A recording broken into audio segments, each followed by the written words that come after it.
ਆਪਣਾ ਉਦੇਸ਼ ਨਿਰਧਾਰਤ ਕਰੋ। ਧਨ, ਪਦਵੀ ਅਤੇ ਪ੍ਰਭਾਵ ਇਹ ਗੱਲਾਂ ਹੌਸਲਾ ਅਤੇ ਧੀਰਜ ਦੇ ਅੱਗੇ ਨਹੀਂ ਟਿਕ ਸਕਦੀਆਂ। ਭਾਵੇਂ ਕੋਈ ਵੀ ਕੰਮ ਆਰੰਭੋ, ਉਸ ਵਿੱਚ ਦ੍ਰਿੜ ਸੰਕਲਪ ਨਾਲ ਲੱਗ ਜਾਓ ਅਤੇ ਇਹ ਹੋ ਕਿ ਮੈਂ ਇਹ ਕੰਮ ਜ਼ਰੂਰ ਕਰਾਂਗਾ। 999 ਵਾਰ ਅਸਫਲ ਰਹਿ ਕੇ ਵੀ ਮੈਂ ਇੱਕ ਵਾਰ ਫਿਰ ਉਹੀ ਕੰਮ ਕਰਨ ਲਈ ਤਿਆਰ ਹਾਂ।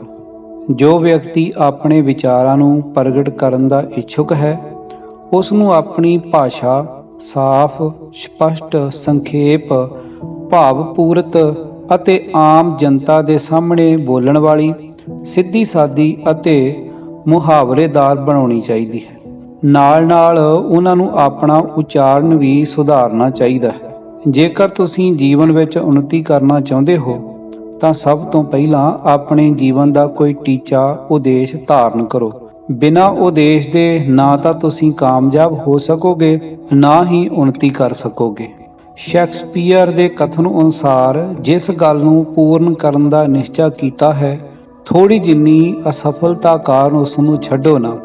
ਜੈਰੇਸੀ ਕੋਲੀਅਰ ਦਾ ਕਹਿਣਾ ਹੈ, ਲਗਾਤਾਰ ਪ੍ਰਯਤਨ ਅਤੇ ਦ੍ਰਿੜ ਵਿਸ਼ਵਾਸ ਨਾਲ ਕਠਿਨਾਈਆਂ ਵੀ ਸ਼ਰਮਾ ਜਾਂਦੀਆਂ ਹਨ ਅਤੇ ਅਸੰਭਵ ਵੀ ਸੰਭਵ ਵਿੱਚ ਬਦਲ ਜਾਂਦਾ ਹੈ। ਹਿੰਮਤ ਨਾ ਛੱਡੋ। ਤੈਮੂਰ ਦੇ ਬਾਰੇ ਵਿੱਚ ਦੱਸਦੇ ਹਨ, ਉਸ ਦੇ ਹਾਰ ਜਾਣ ਤੋਂ ਮਗਰੋਂ ਵੀ ਦੁਸ਼ਮਣਾਂ ਨੇ ਉਸ ਦਾ ਪਿੱਛਾ ਨਾ ਛੱਡਿਆ। ਉਹ ਇੱਕ ਖੰਡਰ ਵਿੱਚ ਜਾ ਕੇ ਛੁਪ ਗਿਆ। ਖੰਡਰ ਵਿੱਚ ਉਸਨੇ ਇੱਕ ਕੀੜੀ ਵੇਖੀ ਜੋ ਇੱਕ ਅਨਾਜ ਦਾ ਦਾਣਾ ਲੈ ਕੇ ਉੱਪਰ ਨੂੰ ਚੜ੍ਹ ਰਹੀ ਸੀ। ਉਹ ਵਾਰ-ਵਾਰ ਉੱਪਰ ਚੜ੍ਹਦੀ, ਫਿਰ ਹੇਠਾਂ ਡਿੱਗ ਪੈਂਦੀ। ਅਜਿਹਾ ਲਗਭਗ 69 ਵਾਰ ਹੋਇਆ। 70ਵੀਂ ਵਾਰ ਉਹ ਕਾਮਯਾਬ ਹੋ ਗਈਆਂ ਤੇ ਆਪਣੀ ਮੰਜ਼ਿਲ ਤੱਕ ਪਹੁੰਚ ਗਈਆਂ। ਕੀੜੀ ਨੂੰ ਵੇਖ ਕੇ ਤੈਮੂਰ ਵਿੱਚ ਵੀ ਹੌਸਲਾ ਆ ਗਿਆ। ਉਸਨੇ ਫਿਰ ਹਮਲਾ ਕਰਨ ਦਾ ਮਨ ਬਣਾਇਆ ਅਤੇ ਜਿੱਤ ਪ੍ਰਾਪਤ ਕੀਤੀ। ਜਿਸ ਨੇ ਆਪਣਾ ਉਦੇਸ਼ ਪਾ ਲਿਆ, ਉਸ ਨੂੰ ਸਿਰਫ ਆਪਣਾ ਉਦੇਸ਼ ਹੀ ਵਿਖਾਈ ਦਿੰਦਾ ਹੈ ਅਤੇ ਉਹ ਕਾਮਯਾਬ ਜ਼ਰੂਰ ਹੁੰਦੇ ਹਨ। ਇੱਕ ਖੇਡਾਂ ਦਾ ਸਮਾਨ ਵੇਚਣ ਵਾਲੇ ਦੁਕਾਨਦਾਰ ਨੇ ਇੱਕ ਲੜਕੇ ਦੀ ਲੋੜ ਲਈ ਇਸ਼ਤਿਹਾਰ ਦਿੱਤਾ। ਉਸ ਕੋਲ 3 ਲੜਕੇ ਆਏ। ਦੁਕਾਨਦਾਰ ਉਹਨਾਂ ਤਿੰਨਾਂ ਨੂੰ ਦੁਕਾਨ ਦੇ ਪਿੱਛੇ ਗਰਾਊਂਡ ਵਿੱਚ ਲੈ ਗਿਆ ਅਤੇ ਉਹਨਾਂ ਨੂੰ ਇੱਕ ਗੋਲਾ ਦੇ ਕੇ ਕਿਹਾ ਕਿ ਉਹਨਾਂ ਨੇ 5 ਵਾਰ ਇਹ ਗੋਲਾ ਇੱਕ ਥਾਂ ਤੇ ਸੁੱਟਣਾ ਹੈ। 5 ਵਾਰਾਂ ਵਿੱਚ ਜੋ ਕਾਮਯਾਬ ਹੋ ਜਾਵੇਗਾ, ਉਸ ਨੂੰ ਨੌਕਰੀ ਮਿਲ ਜਾਵੇਗੀ। ਤਿੰਨਾਂ ਲੜਕਿਆਂ ਨੇ ਅਭਿਆਸ ਕੀਤਾ ਅਤੇ ਤਿੰਨੋਂ ਸਫਲ ਰਹੇ। ਦੁਕਾਨਦਾਰ ਨੇ ਤਿੰਨਾਂ ਨੂੰ ਕੱਲ ਫੇਰ ਆਉਣ ਲਈ ਕਿਹਾ ਅਤੇ ਨਾਲ ਹੀ ਇਹ ਵੀ ਕਿਹਾ ਕਿ ਜੋ ਸਫਲ ਹੋਏਗਾ ਉਸ ਨੂੰ ਨੌਕਰੀ ਮਿਲ ਜਾਵੇਗੀ। ਦੂਜੇ ਦਿਨ ਤਿੰਨਾਂ ਵਿੱਚੋਂ ਸਿਰਫ ਇੱਕ ਲੜਕਾ ਹੀ ਆਇਆ। ਦੂਜੇ 2 ਲੜਕੇ ਨਹੀਂ ਆਏ। ਕਾਫੀ ਦੇਰ ਉਹਨਾਂ ਦਾ ਇੰਤਜ਼ਾਰ ਕਰਨ ਮਗਰੋਂ ਵੀ ਜਦੋਂ ਉਹ ਨਹੀਂ ਆਏ ਤਾਂ ਦੁਕਾਨਦਾਰ ਨੇ ਉਸ ਲੜਕੇ ਨੂੰ ਪੁੱਛਿਆ ਕਿ ਤੈਨੂੰ ਆਪਣਾ ਨਿਸ਼ਾਨਾ ਯਾਦ ਹੈ ਨਾ? ਹਾਂ ਵਿੱਚ ਉੱਤਰ ਦੇ ਕੇ ਮੁੰਡੇ ਨੇ ਕਿਹਾ, ਚਲੋ। ਜਦੋਂ ਉਹ ਦੋਵੇਂ ਮੈਦਾਨ ਵਿੱਚ ਪੁੱਜੇ, ਮੁੰਡੇ ਨੇ ਗੋਲਾ ਸੁੱਟਿਆ ਤਾਂ ਵਾਰ-ਵਾਰ ਗੋਲਾ ਨਿਰਧਾਰਤ ਨਿਸ਼ਾਨੇ ਤੇ ਹੀ ਡਿੱਗਦਾ। ਦੁਕਾਨਦਾਰ ਹੈਰਾਨ ਹੋ ਗਿਆ।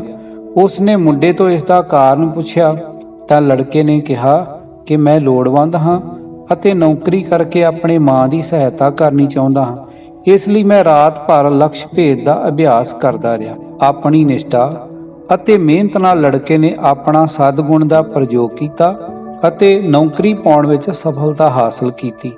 ਅਜਿਹੇ ਮਨੁੱਖ ਕਦੇ ਵੀ ਅਸਫਲਤਾ ਦਾ ਮੂੰਹ ਨਹੀਂ ਦੇਖਦੇ। ਨਿਰਾਸ਼ਾ ਕਿਉਂ? ਆਪਣੇ ਆਪ ਨੂੰ ਇਹ ਸ਼ਬਦ ਕਹੋ, ਮੈਂ ਸੰਸਾਰ ਵਿੱਚ ਉੱਨਤੀ ਕਰਨ ਲਈ ਆਇਆ ਹਾਂ। ਮੈਂ ਭਗਵਾਨ ਦਾ ਅੰਸ਼ ਹਾਂ। ਮੇਰੇ ਨਿਰਾਸ਼ ਹੋਣ ਦਾ ਕੋਈ ਕਾਰਨ ਨਹੀਂ ਹੈ। ਮੈਂ ਜੀਵਨ ਵਿੱਚ ਸਫਲਤਾ ਅਤੇ ਪ੍ਰਸੰਨਤਾ ਲਈ ਆਇਆ ਹਾਂ, ਅਸਫਲਤਾ ਜਾਂ ਹਾਰ ਲਈ ਨਹੀਂ। ਮੇਰਾ ਦਿਲ ਅੰਦਰੋਂ ਕਹਿੰਦਾ ਹੈ ਕਿ ਮੇਰੇ ਪਤਨ ਦਾ ਕਾਰਨ ਮੈਂ ਆਪ ਹੀ ਹਾਂ। ਮੇਰੇ ਇਲਾਵਾ ਕੋਈ ਦੂਜਾ ਇਸ ਦਾ ਕਾਰਨ ਨਹੀਂ ਹੈ। ਲੇਕਿਨ ਮੈਂ ਸਦਾ ਹਾਲਾਤਾਂ ਤੋਂ ਮਹਾਨ ਹਾਂ। ਮੇਰੀ ਬਦਕਿਸਮਤੀ ਦਾ ਕੋਈ ਕਾਰਨ ਨਹੀਂ ਹੈ, ਕਿਉਂਕਿ ਮੈਂ ਆਪਣੀ ਕਿਸਮਤ ਦਾ ਨਿਰਮਾਤਾ ਖੁਦ ਹਾਂ। ਮੇਰਾ ਜੀਵਨ ਪ੍ਰਸੰਨਤਾ, ਸ਼ਕਤੀ ਅਤੇ ਉਤਸ਼ਾਹ ਦੇ ਲਈ ਹੈ, ਨਾ ਕਿ ਦੁੱਖ, ਚਿੰਤਾ ਅਤੇ ਅਫਸੋਸ ਲਈ। ਮੈਂ ਆਪਣੇ ਮਨ ਵਿੱਚ ਹੀਨਤਾ ਦੇ ਵਿਚਾਰ ਨਹੀਂ ਆਉਣ ਦਿਆਂਗਾ। ਇਸ ਨਾਲ ਪਰਮਾਤਮਾ ਦੀ ਮਹਾਨਤਾ ਦਾ ਅਪਮਾਨ ਹੁੰਦਾ ਹੈ। ਮੈਂ ਰੱਬ ਦਾ ਪੁੱਤਰ ਹਾਂ ਅਤੇ ਈਸ਼ਵਰੀ ਵਰਦਾਨ ਮੈਨੂੰ ਵਸੀਅਤ ਵਿੱਚ ਮਿਲੇ ਹਨ। ਜੀਵਨ ਦੀਆਂ ਕੀਮਤੀ ਵਸਤੂਆਂ ਮੇਰਾ ਇੰਤਜ਼ਾਰ ਕਰ ਰਹੀਆਂ ਹਨ। ਮੈਂ ਹੀਨ ਨਹੀਂ ਹਾਂ। ਮੈਂ ਸੁਤੰਤਰ ਹਾਂ, ਕੈਦੀ ਨਹੀਂ। ਮੈਂ ਕਿਸੇ ਵੀ ਕੀਮਤ ਤੇ ਆਪਣੀਆਂ ਸ਼ਕਤੀਆਂ ਦਾ ਨਿਰਾਸ਼ਾ ਹੱਥੋਂ ਨਾਸ਼ ਨਹੀਂ ਹੋਣ ਦਿਆਂਗਾ। ਮੈਂ ਅਬੇ ਹਾਂ, ਕਿਉਂਕਿ ਭੈ ਦਾ ਭਗਵਾਨ ਨਾਲ ਕੋਈ ਸੰਬੰਧ ਨਹੀਂ।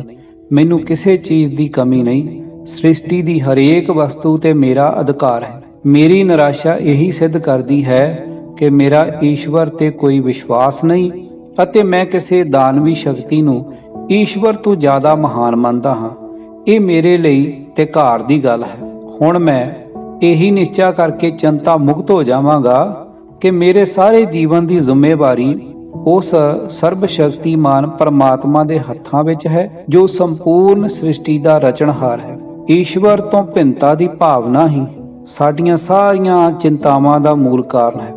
ਆਪਣੇ ਆਪ ਨੂੰ ਈਸ਼ਵਰ ਤੋਂ ਅਲੱਗ ਮੰਨ ਕੇ ਹੀ ਮਨੁੱਖ ਸੰਸਾਰ ਵਿੱਚ ਆਪਣੇ ਆਪ ਨੂੰ ਇਕੱਲਾ, ਅਸੁਰੱਖਿਅਤ ਅਤੇ ਬੇਸਹਾਰਾ ਮਹਿਸੂਸ ਕਰਦਾ ਹੈ।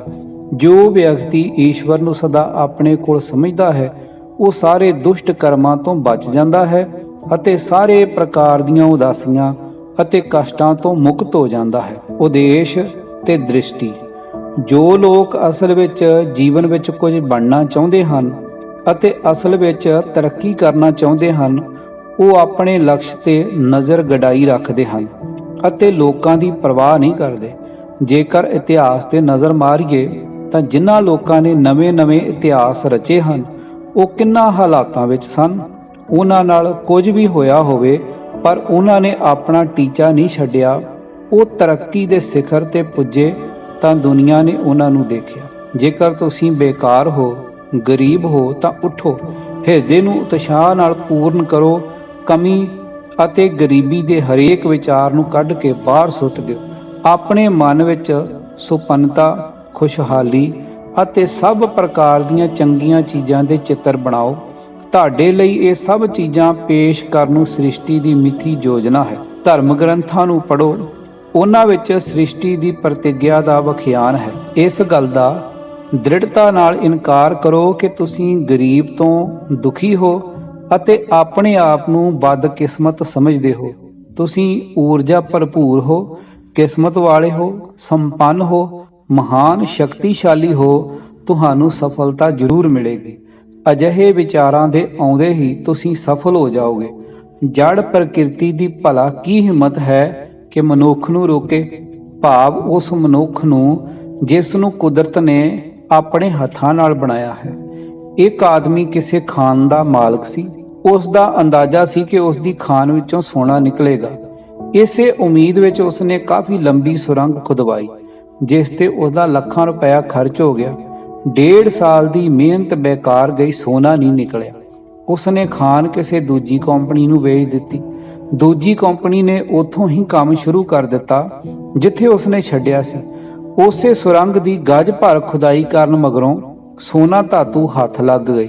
ਇਸ ਗੱਲ ਨੂੰ ਹਮੇਸ਼ਾ ਯਾਦ ਰੱਖੋ ਕਿ ਜੀਵਨ ਦਾ ਸੋਨਾ ਸਿਰਫ ਗਜ ਭਰ ਅੱਗੇ ਹੀ ਪਿਆ ਹੈ। ਆਸ਼ਾ ਅਤੇ ਵਿਸ਼ਵਾਸ ਰੱਖੋ, ਤੁਹਾਨੂੰ ਹੈਰਾਨੀਜਨਕ ਲਾਭ ਹੋਏਗਾ। ਜਦੋਂ ਸਵੇਰੇ ਉੱਠੋ ਤਾਂ ਤੁਹਾਡੇ ਸਾਹਮਣੇ ਸਾਰੇ ਦਿਨ ਦੀ ਸੁਨਿਸ਼ਚਿਤ ਯੋਜਨਾ ਹੋਣੀ ਚਾਹੀਦੀ ਹੈ। ਜੇਕਰ ਕਿਸੇ ਕਾਰਜ ਵਿਸ਼ੇਸ਼ ਨੂੰ ਕਰਦੇ ਹੋਏ ਤੁਹਾਨੂੰ ਆਪਣੀ ਯੋਗਤਾ ਤੇ ਸ਼ੱਕ ਹੋਣ ਲੱਗੇ ਤਾਂ ਆਪਣੇ ਆਪ ਨੂੰ ਅਨੁਸ਼ਾਸਿਤ ਕਰੋ ਅਤੇ ਆਤਮ ਵਿਸ਼ਵਾਸ ਦੇ ਭਾਵਾਂ ਨੂੰ ਦ੍ਰਿੜਤਾ ਨਾਲ ਨਿਰੰਤਰ ਪਕੜੀ ਰੱਖੋ। ਸ਼ੱਕ ਮਿਥਿਆ ਹੈ ਅਤੇ ਇਹ ਤੁਹਾਡੇ ਮਨ ਦੀ ਦੁਰਬਲਤਾ ਹੈ। ਇਸ ਨੂੰ ਕੱਢ ਦਿਓ। ਤੁਹਾਨੂੰ ਆਪਣੀ ਯੋਗਤਾ ਤੇ ਵਿਸ਼ਵਾਸ ਹੋਵੇ। ਆਪਣੇ ਆਪ ਨੂੰ ਸਮਝੋ, ਸ਼ਕਤੀ ਦਾ ਮਹਾਨ ਖਜ਼ਾਨਾ ਤੁਹਾਡੇ ਅੰਦਰ ਛੁਪਿਆ ਹੋਇਆ ਹੈ। ਆਪਣੀ ਮਹੱਤਤਾ ਦਾ ਸਾਹਮਣਾ ਕਰੋ, ਉਸ ਤੇ ਨਿਰੰਤਰ ਦ੍ਰਿਸ਼ਟੀ ਜਮਾ ਕੇ ਰੱਖੋ ਅਤੇ ਅੱਗੇ ਵੱਧਦੇ ਜਾਓ। ਤੁਹਾਨੂੰ ਕੋਈ ਵੀ ਅਤੇ ਕੁਝ ਵੀ ਵਿਚਲਿਤ ਨਹੀਂ ਕਰ ਸਕੇਗਾ। ਆਪਣੀ ਛੁਪੀ ਹੋਈ ਸ਼ਕਤੀ ਨੂੰ ਜਾਣਨਾ ਹੀ ਉਸ ਨੂੰ ਪ੍ਰਾਪਤ ਕਰਨਾ ਹੈ। ਉੱਠੋ, ਤੁਸੀਂ ਸ਼ਕਤੀਸ਼ਾਲੀ ਹੋ, ਅੰਮ੍ਰਿਤ ਪੁੱਤਰ ਹੋ। ਇਸ ਤੱਤ ਨੂੰ ਸਮਝੋ, ਸਫਲਤਾ ਤੁਹਾਡੇ ਚਰਨ ਚੁੰਮੇਗੀ। ਜੇਕਰ ਤੁਹਾਡੇ ਵਿੱਚ ਕਿਸੇ ਗੁਣ ਦੀ ਕਮੀ ਹੈ ਤਾਂ ਤੁਸੀਂ ਨਿਸ਼ਚੇ ਰੂਪੀ ਰਸਾਇਣ ਨਾਲ ਸ਼ੁੱਧ ਕਰ ਸਕਦੇ ਹੋ। ਜੇਕਰ ਤੁਹਾਡੇ ਸੁਭਾਅ ਵਿੱਚ ਕਿਤੇ ਕਾਇਰਤਾ ਹੈ ਤਾਂ ਆਪਣੇ ਉਤਸ਼ਾਹ ਨੂੰ ਮਜ਼ਬੂਤ ਬਣਾ ਸਕਦੇ ਹੋ। ਨਿਰੰਤਰ ਇਹਨਾਂ ਭਾਵਨਾਵਾਂ ਵਿੱਚ ਘਿਰੇ ਰਹਿਣਾ ਹਾਲਾਤਾਂ ਦੇ ਕਾਰਨ ਪੂਰਨ ਸੰਜਮ ਦੀ ਸਥਾਪਨਾ ਕਰ ਦਿੰਦਾ ਹੈ। ਕੋਈ ਵੀ ਹਾਲਾਤ ਵਿਰੁੱਧ ਨਹੀਂ ਹੁੰਦੇ। ਜਾਨ ਇੱਕ ਬੜਾ ਗਰੀਬ ਆਦਮੀ ਸੀ। ਮਿੱਤਰ ਵੀ ਘੱਟ ਹੀ ਸਨ। ਲੋਕ ਮਜ਼ਾਕ ਉਡਾਉਂਦੇ ਉਸ ਨੂੰ ਵਿਰੋਧੀ ਸਮਝਦੇ।